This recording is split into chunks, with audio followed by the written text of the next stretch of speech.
Hello everyone and welcome. Hope you've enjoyed the very interesting sports panel we've just heard there. So as Sarah has pointed out, my name is Tristan Veale and I work for Futuresource in the media and entertainment team. So I've been with Futuresource for almost 3 years now.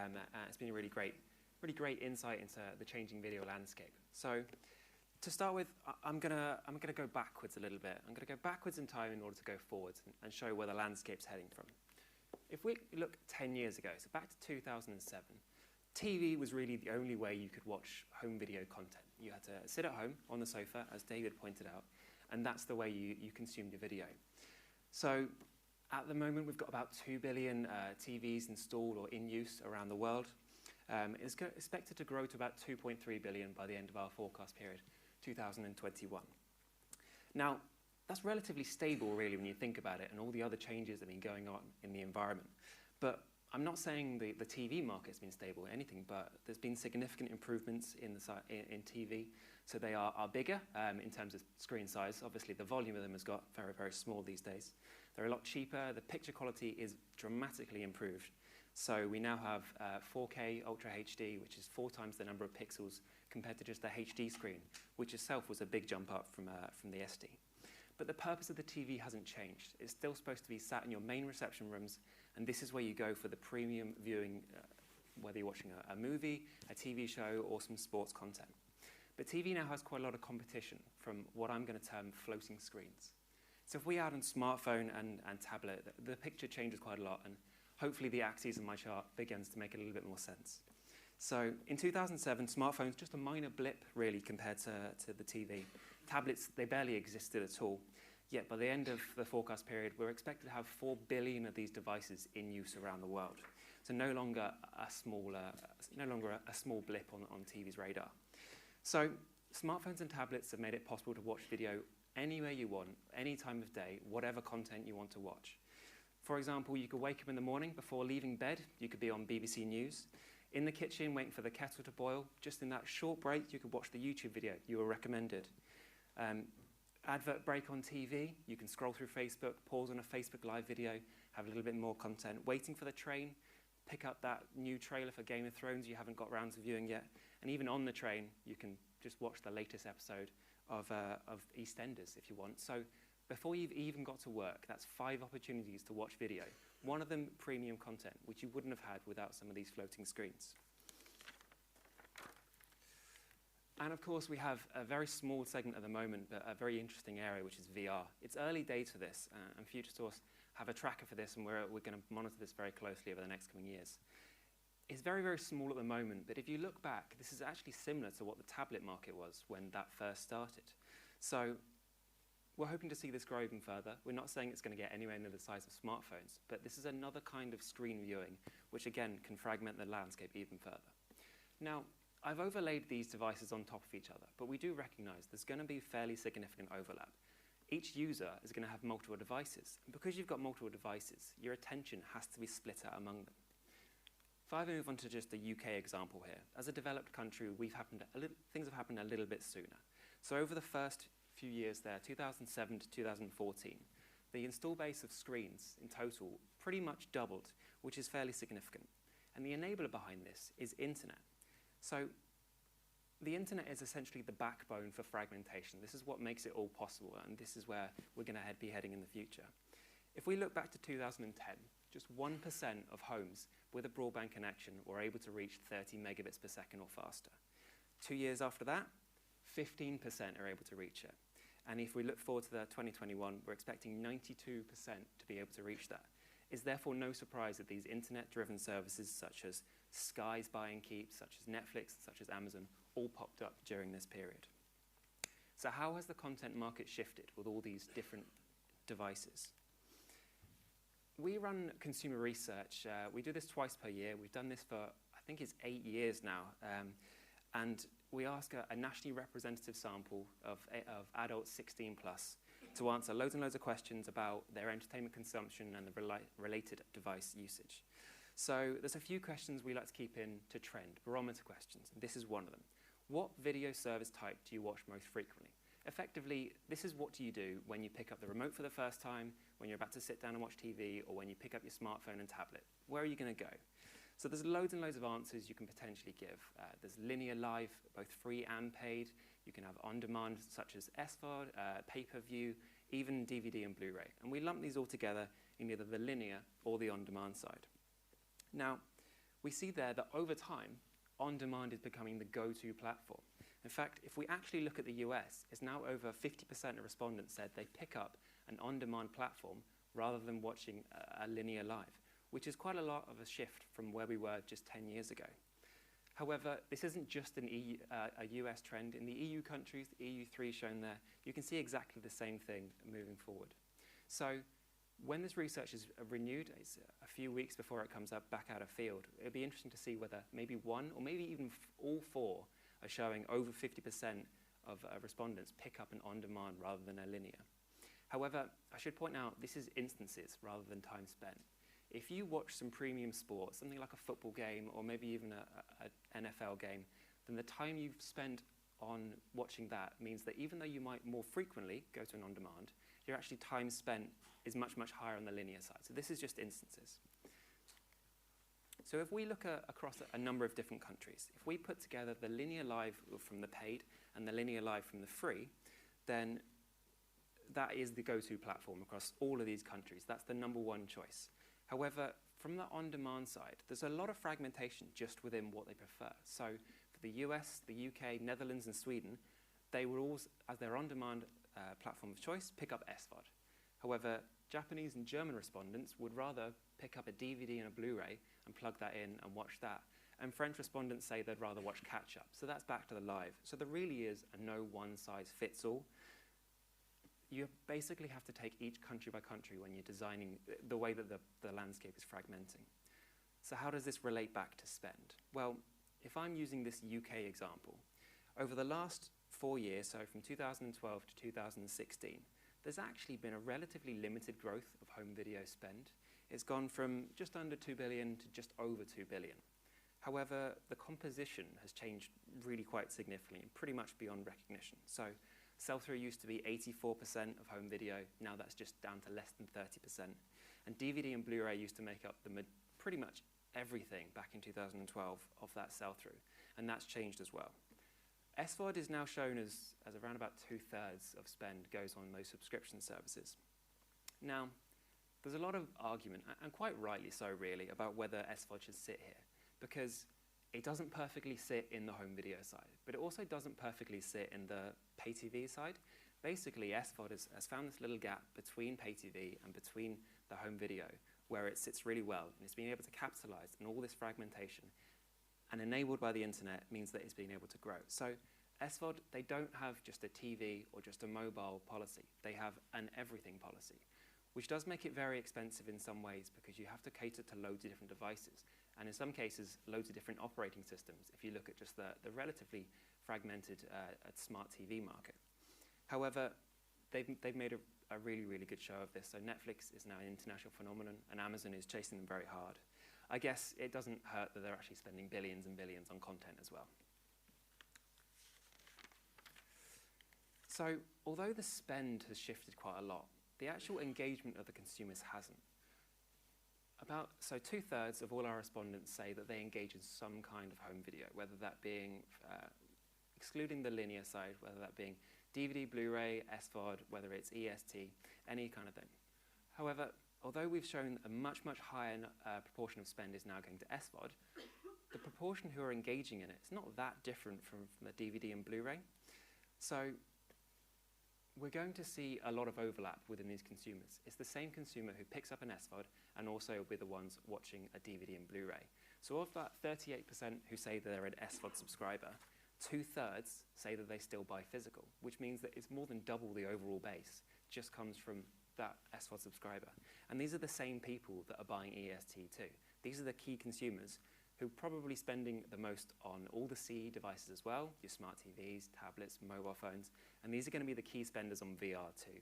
So although their time and attention is being split out and the spend is changing quite significantly, the actual engagement with the different ones hasn't varied that much, although we have now reached a tipping point.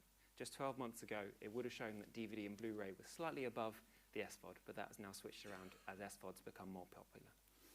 So EST is about a third of the size of DVD and Blu-ray. So that's electronic sell-through or buy to download and buy to keep, if anyone is unfamiliar with it. Although it's only 10% and it hasn't grown that significantly, in the UK, there has been a significant increase in the spend. It's gone up 40% in the last year. So although it seems like there's limited users, the actual frequency of purchasing has gone up quite a long way. If we look at how the UK compares to some of the other countries, this 40% growth means that in the UK, sell-through is 25% EST, and the rest of it is still made up for the very large, albeit declining, DVD and Blu-ray. Now, there's not many countries in the world where this is a higher proportion. The US is the obvious one that sticks out. Unfortunately, I can't fit this on my chart because the rest of the countries look minuscule in comparison.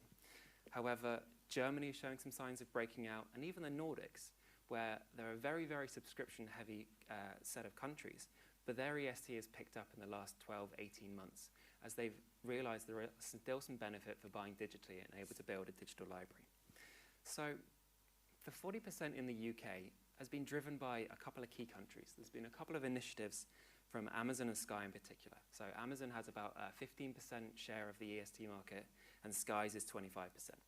I'm going to talk about Sky first. Sky are a very, very interesting one in a lot of ways. They have this buy and keep service, which, if you're not familiar with, essentially you buy the EST via the platform, and then when available, the DVD comes through the post. This is pretty much unique worldwide, and it's well supported as well. According to our research, 1 in 5 have said that they've used this service. We do expect this to jump up when we next renew this research, and I'll explain exactly why in a sec. We don't just ask Sky subscribers whether they use buy and keep, we also ask what they would have done had they not been able to buy through the Sky buy and keep service. So 50% said, I would have bought it somewhere else. Either I would have bought a DVD, I would have bought a Blu-ray, or perhaps even bought from another EST service. A third said, I was planning on buying it, but I was planning on renting it. So I would have rented it somewhere else, which is a lower value product. So that's been effectively upsold. And that leaves the remainder, about 20%, who are completely incremental. These guys are new to the EST market, wouldn't have done it elsewise. And now these are the people that you want to get to have habit-forming regular EST buying, something which happened so effectively with DVD, to a slightly lesser extent with Blu-ray, but really hasn't picked up in exactly the way we want with the EST side. Now, Sky actually doubled down on their promotional efforts in December. Sky subscribers were given a Christmas present, which effectively enabled them to buy a HD EST title with buy and keep for free. So this was, in some ways, a move which might have stagnated the market a bit, because a lot of people plan on buying ESTs around Christmas. It's the key time for it. So the argument being that although you're giving them a free copy, these people are going to spend their money anyway. But there's also an investment in the future. A lot of these people wouldn't have. Enabled to try something for free for the first time, much like an SVOD service does when saying, here's your first month for free, try it out. If you don't like it, doesn't matter, you don't have to pay. So this is a really, really good way of investing in the future for Sky. And it worked. It was redeemed over 1 million times as of the end of the year. So this kind of thing, bringing 1 million, even if a very small proportion are new, bringing new ST subscribers on is going to be a really, really good thing. And as for Amazon, they're successful with quite a wide range of video. So they have been one of the biggest gains of EST share over the last 4 years since they've really been pushing this. They have a very excellent and quite open ecosystem, which makes them available on lots of devices, all enabled by this internet backbone. However, one of the key messages for EST is the download and keep, take wherever you want to go. If you're planning on going on a train journey somewhere, you can take it with you. But this functionality is actually already available on the Prime subscription service. So you're actually taking away some of that benefit which you get from the EST.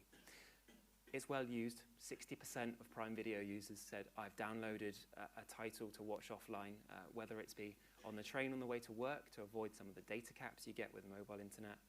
A lot of them say, I've put this onto my phone for the kids to watch in the car. And holiday is a big thing as well. Although with the EU rules of changing the way you get barred from watching your home content when you're abroad, may start to change this, but this being quite a big factor so far. So Netflix are now offering the exact same thing, downloads. It'll be very interesting to see over the next coming years whether this has quite a significant impact on the EST market, or whether because of the differentiation in content and the fact that the EST is going to be the new release content, whether that makes a big difference or whether people are prepared to wait until it becomes available on their SVOD before they download it and watch it offline. So I've talked quite a lot about Amazon, Netflix, Sky, and their initiatives. I think as I'm approaching towards the end of my presentation, it's time to put them in context, comparing them back to HMV and Apple. Now, Apple are the closest thing we have in the UK to an incumbent digital video provider. They've been very strong for their EST and TVOD for a number of years, but their share has been eroded by these two newcomers, Sky and the Amazon. So essentially, they have a walled garden system where you only can be on the Apple ecosystem in order to buy, which means if you want the premium big TV viewing, you need to have an Apple TV box, or you need to have a laptop which you're willing to plug in each time you want to view it.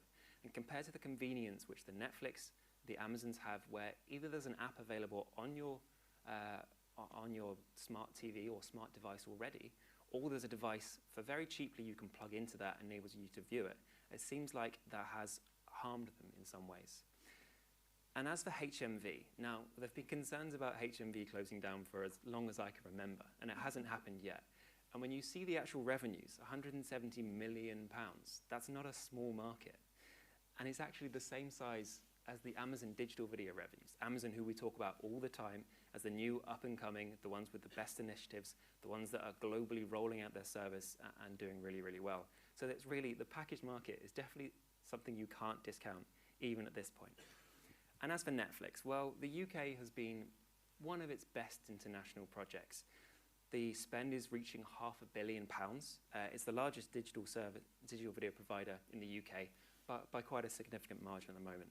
And it services not just the TVs, but also the floating screens equally. It doesn't have a TV first or a mobile first.